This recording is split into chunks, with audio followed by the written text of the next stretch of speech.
Good evening. Metropolitan Colliery has been threatened with suspension following another pollution incident. Authorities have found grey, turbid water at Camp Gully Creek in the Royal National Park. They say the colour indicates contamination from the nearby coal mine. This is the third incident of its type in a matter of months. The EPA says the repeated discharge of coal into our pristine environment is unacceptable. New South Wales Labor is calling for more financial incentives for wheelchair taxi operators. It's been just under 1 month since Milton Ulladulla taxis withdrew their wheelchair services. And our Hawks head up the highway this Sunday to take on the Sydney Kings in the NBL. Illawarra has lost its previous 7 games, but the coach hopes a 3-week break will deliver in spades. Let's hope so. Enjoy your weekend.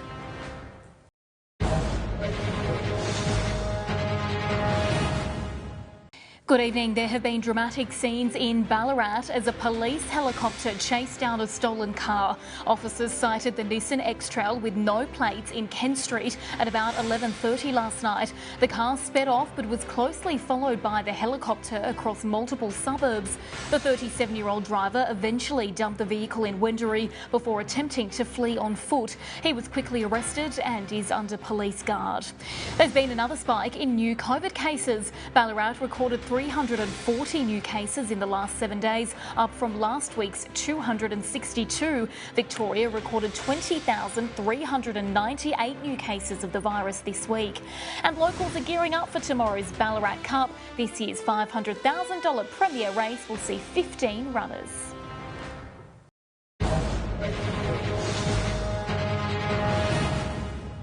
Good evening. The City of Greater Bendigo has appointed a director for the Commonwealth Games. Andrew Cooney will make sure the Victoria 2026 Games will be a success. The Games will be held from March 17th to 29th in Bendigo, Ballarat, Geelong, Gippsland and Shepparton.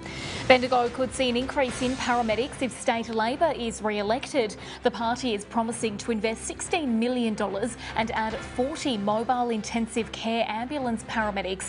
Health Minister Mary-Ann Thomas says the investment will help with the shortfall of paramedics regionally.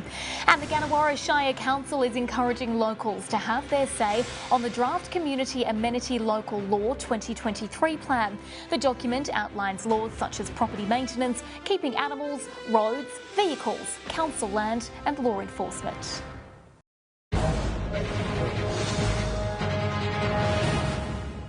Good evening. A Dutch court has sentenced 3 men to life in prison over the downing of flight MH17. It's been 8 years since the Malaysia Airlines plane was shot down over Ukraine, killing all 298 passengers, including Canberra mother of 2 Liliane Durden. 2 Russians and a Ukrainian face jail if they're ever caught. They're currently living in Russia.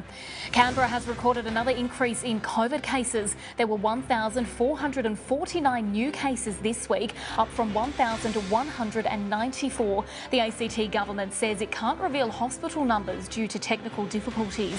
And former Canberra Raiders player Curtis Scott has avoided jail after being convicted of assaulting his ex-girlfriend. He was today sentenced to a 12-month community corrections order and fined $1,400.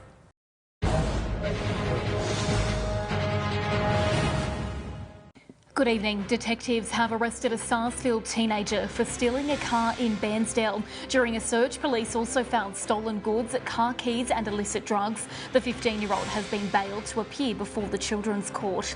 60 scientists, engineers and mathematicians have just been announced as STEM superstars. Paula Wozniak, a research officer on Phillip Island, is included in the latest round of recruits. She's a self-described little penguin expert and coordinates on-the-ground operations of the nature park. She says there's something special about the species that hooks you in. And South Gippsland Council is updating its foster town plans for the first time in 14 years. Mem Ohia Davies says it's one of Council's oldest master plans. Residents can now provide feedback on their city's future.